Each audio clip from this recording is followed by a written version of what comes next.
Energy. With me now is Ben Ayliffe, senior nuclear activist for Greenpeace UK, and live from Vienna, McDonald from the Department of Nuclear Energy at the International Atomic Agency. Alan, if I can start with you, good morning. Thanks for joining us. Morning. As David, our reporter, said there seems to be a renaissance in the use or in the wanting to use nuclear power. Is that how you describe things right now? Oh, I wouldn't use the word nuclear renaissance quite yet. I'd say there are rising expectations, and there are good reasons for those rising expectations, but there's still 56 reactors under construction around the world, only 11 new starts last year. So there's a way to go before I'd call it a renaissance. What are the realistic expectations then over the next 15, 20 years? Well, our projections are that nuclear power will grow, but by 2030, our low projection is it would only grow by 40%, in which case its percent of global electricity would drop a little bit.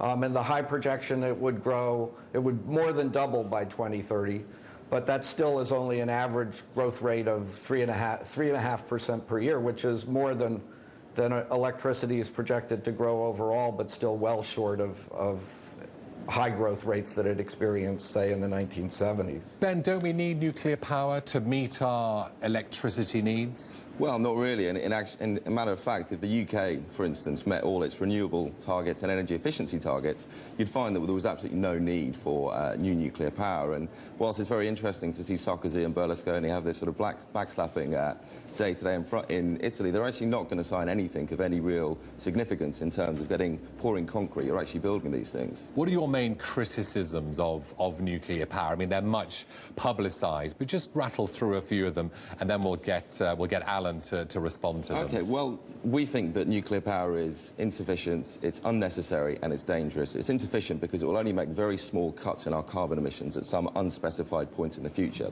It's unnecessary because there are better technologies that can bridge the gap, maintain our energy security, create green-collar jobs like wind and renewable energy and so on and so forth. And it's dangerous because there is still a huge unsolved problem of how to deal with nuclear waste. Alan, what do you say? I mean, inadequate, expensive, unnecessary and dangerous. Well, the first thing is nuclear power is not for everyone. You know, I live in Austria, and Austria has no interest in nuclear power whatsoever.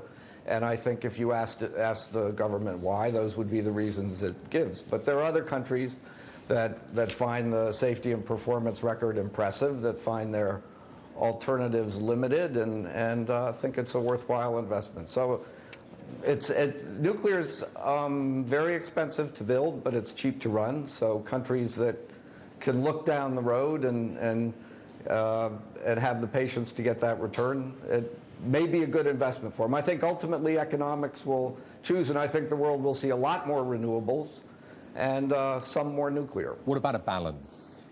Isn't that the sensible way forward? Well, renewables and nuclear? I think the problem is, certainly in the UK, is that nuclear is really a distraction. And whilst we have abundant renewable resources and great engineering skill, the government focus has been on things like nuclear. And so the UK is left with a tiny renewables industry. Now, we're saying that the clean technologies that don't have these back-end problems with nuclear waste, don't have vast start-up costs like nuclear does, are the way to go, rather than sort of betting the house on French technology. Is there a change, though, from some key green activists? I mean, your co-founder, Dr. Patrick Moore, we had the former executive director, Stephen Tindall. They now say that nuclear power is an acceptable way of making electricity. So how do you go along with opposing that? Well, I think they're fundamentally wrong, and they're fully entitled to their opinions, but I don't think it changes anything. You know, the facts are that nuclear has an appalling track record of delivering on time. It's always massively over budget. The new reactor projects that we've seen sprung up in Europe have been nothing short of disastrous. And if people are really suggesting that we bet the house on nuclear, then I think we could be in for trouble in the long term. I know, Alan, that one of the criticisms of nuclear power, and Greenpeace have stated this, is that it's shoddy and it's expensive, specifically some of the new reactors in France and Finland. Is that correct or not? Are they shoddy? I don't think they're shoddy. I agree they're expensive. Shoddy? That's a word that I know has been used. Well, by I mean, you Greenpeace. look at Olkiluoto in Finland, and it's been 3,000 safety faults have been found in a couple of years of work over there. We still don't know whether these things are going to be signed off for safety in the UK. So it's a completely untested technology, I'm afraid. Yeah. What about waste, Alan? I mean, this is an area of contention. I mean, in England, 70 billion has been spent on dealing with waste. How can this issue be resolved going forward? Well, I think the bad news on waste is that there's no operating civilian long-term repository. You know, the countries that are most advanced are Finland, and last year Sweden picked a site, and they'll have operating repositories in the early 2020s. But so the bad news is none's operating now, and particularly in my country, in the United States, I think we've done badly. But the good news is that spent fuel storage has been around for more than half a century. It's got an excellent track record. It's even better than it was, so that the politicians and the public can take as long as they want to figure out what they really want to do with the waste. The technology is there for them to take a century, 2 centuries, if that's what it needs for the political discussion to be completed.